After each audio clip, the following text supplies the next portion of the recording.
What's up everyone, welcome back to another episode of Trick Tip Tuesday. This is episode 29, and like I mentioned last week, today is all about the Fakie frontside flip.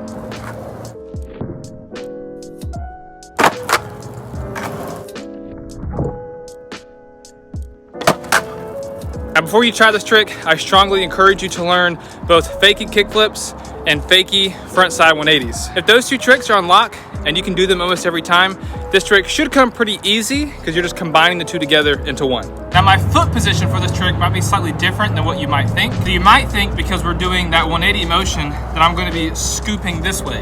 While that's kind of true, I like to put my front foot in the opposite pocket. So I pop down and that kind of forces the board to start flipping in a kickflip motion. When I set up for this trick, my back foot is in this pocket with my toes really digging in to the pocket right here.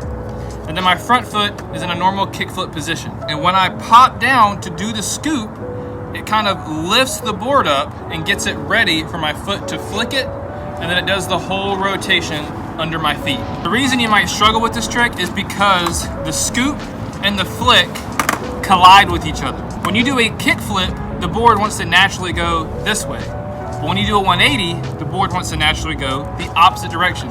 So the spins of the board are really going against each other, and that's why this trick can be difficult. So once you figure out the balance between the scoop and the flick, that's when this trick will start making sense, and that's when you'll probably start to form the rotation under your body and under your feet. That process can take a very long time. I know with me, when I learn new tricks that involve a body rotation, it takes me several days even to even get a good flip under my feet.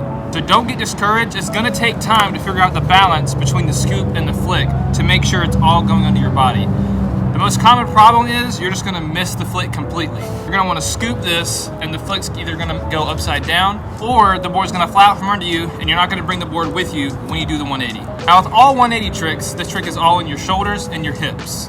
You've gotta make sure you wind your shoulders around to prepare for the 180. You've gotta get ready for the 180, throw your shoulders, and then at the moment where you start throwing your shoulders, that's where the scoop comes in. That's where you throw your shoulders and scoop at the same time, and then slightly after the scoop is when you flick the board, and it'll all come together in the end, and then you stomp it on the bolts. One of my most common problems with this trick is I pop, I get the flick, and I only turn about 90 degrees instead of getting the full 180. I kind of make it a little past 90 and just kind of bring the board around the rest of the way once I've landed it. And that's perfectly okay.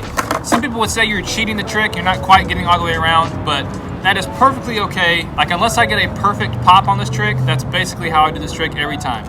I make it almost all the way around, and then I just kind of drag it the rest of the way on the ground. It's not a big deal, but it's a great way to get started.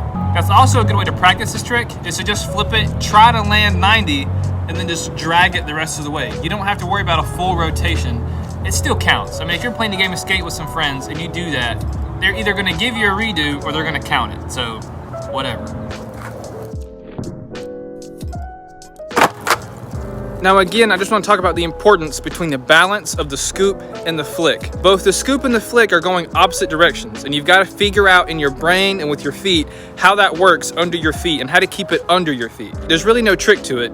You just have to experiment and find out what works best for you. So these have been my tips and tricks on the Fakie frontside 180. This is one of my favorite tricks. I like to do this trick a lot. If any of these tips and tricks helped you, please hit that like button. It helps me out a ton. It helps other people see my videos. If you want to see more from me, hit that subscribe button because I upload every Tuesday and Friday at 8 p.m. There'll be some order videos on the screen soon, and I'll catch you guys in the next episode.